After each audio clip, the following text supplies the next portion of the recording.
మహాభారతం కేవలం కురుక్షేత్ర యుద్ధం మాత్రమే కాదు.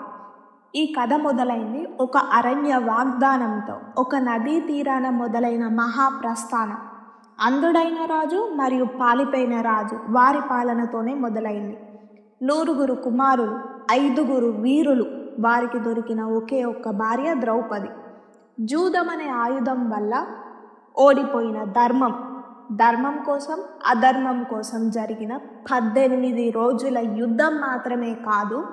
ఈ సిరీస్లో మనం కర్ణుడి పుట్టుక వెనుక రహస్యం నుంచి అశ్వత్థామ ప్రతీకారం వరకు, శ్రీకృష్ణుడి నిర్యాణం నుండి పాండవుల మహాప్రస్థానం వరకు చరిత్ర పుటల్లో దాగి ఉన్న ప్రతి ముఖ్యమైన అంగుళం మీకు చూపించబోతున్నాను.